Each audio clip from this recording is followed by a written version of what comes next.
everyone! Today, we're starting a brand new series all about audit planning, one of the most important stages of every audit engagement. This video will give you a solid foundation for everything that comes next, from risk assessment to materiality to designing your audit procedures. Before we dive in, take a quick second to like, subscribe, and hit that notification bell so you never miss a new video. All right, let's jump in. Let's start with the big picture. Audit planning is the second major stage of the audit process. It comes right after the initial client acceptance or continuance activities and before the detailed fieldwork. This stage is where the auditor steps back and establishes a clear direction for the entire engagement, figuring out what needs to be done, when it needs to be done, and how the audit team will get there. This includes developing the overall audit strategy and the detailed audit plan. Together, these two components set the foundation for an efficient, well-executed audit.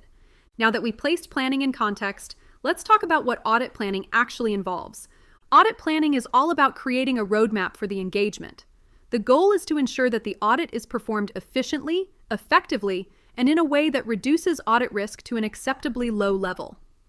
When planning an audit, the auditor needs to determine the scope of the engagement, set the timing of key activities, establish the direction of the audit, and identify the specific procedures needed to gather sufficient appropriate audit evidence. The audit plan ultimately outlines the risk assessment procedures, the further audit procedures, including tests of controls and substantive procedures, and any other actions needed to meet professional standards and engagement requirements. But why does planning matter so much? Let's break that down. When an audit is well planned, everything becomes smoother, faster, and more reliable. Good planning brings several key benefits: better organization and management of the entire engagement. Ensures the team focuses on the right audit areas, especially high-risk ones. Helps the team identify and resolve issues early rather than discovering them too late. Allows the engagement partner to assign team members with the right skills to the right tasks. Supports proper direction, supervision, and review. Helps coordinate with specialists or component auditors when needed. Ultimately, proper planning ensures the audit gathers high-quality audit evidence, which is the backbone of a strong, defensible audit opinion. Now that we understand the benefits, let's zoom in on the first major component of planning, the audit strategy. The audit strategy sets the overall direction for the audit. Think of it like the architect's blueprint before construction begins. When creating the audit strategy, the auditor considers several key elements. 1. Characteristics that define the scope. This includes things like the accounting framework being used, the nature of the business, and any unique features of the engagement. 2. Reporting objectives and deadlines. These guide the timing of the audit, when fieldwork needs to happen, and when the audit report must be issued. 3. Significant factors affecting the audit team's effort, such as complexities in the business, unusual transactions, or issues identified in previous audits. 4. Results from preliminary engagement activities. This includes anything learned during client acceptance or other interactions with the entity. 5. Required resources. Here's where the engagement partner determines the staffing plan specialists that may be needed and how work will be assigned among the team. Even though this strategy is created during planning, it must be continuously updated as the audit progresses and new information is obtained. And once we have a clear strategy, it's time to translate it into action with the audit plan. The audit plan is a much more detailed document. While the strategy sets the big picture, the plan spells out exactly what procedures will be performed, by whom, and when. The audit plan outlines the nature of procedures, what kind, the timing of procedures, when, the extent of procedures, how much work is needed. This includes risk assessment procedures, tests of controls, if relying on them, substantive analytical procedures, substantive tests of details, and any additional required procedures. A few important points. The audit plan is usually documented using standardized checklists, programs, and templates.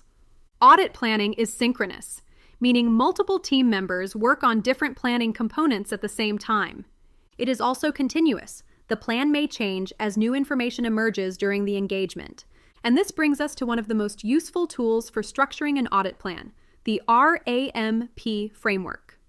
RAMP is a 4-step model that helps auditors develop a complete and well-structured audit plan.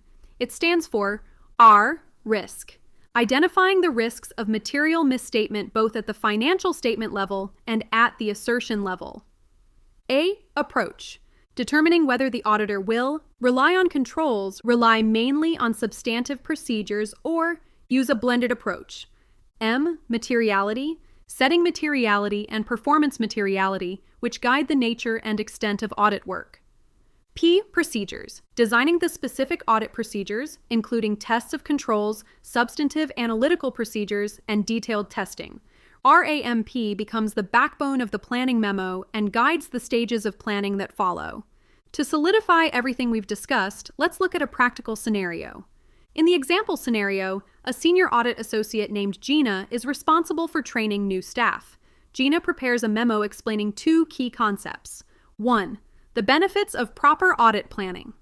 Gina highlights how planning improves efficiency, focuses attention on key areas, ensures proper staffing, anticipates potential issues, and ensures sufficient appropriate audit evidence is obtained. 2. The difference between the audit strategy and the audit plan. Gina explains that the audit strategy is the high-level overview, defining scope, timing, major considerations, and resource needs. The audit plan is the detailed set of procedures that respond to those strategy decisions. Gina also references RAMP as a useful way to structure the audit plan. Now that we've covered everything, let's highlight the most important points. Here are the main things you should remember. 1. Audit planning is essential. It ensures the audit is focused, organized, and effective. 2. The audit strategy sets the big picture. It establishes scope, timing, direction, and resource requirements. 3. The audit plan provides the details. It outlines the exact procedures needed to gather sufficient evidence. 4. Planning is continuous. Both the strategy and the plan must be updated as new information arises. 5. RAMP provides a clear planning structure: risk, approach, materiality, procedures.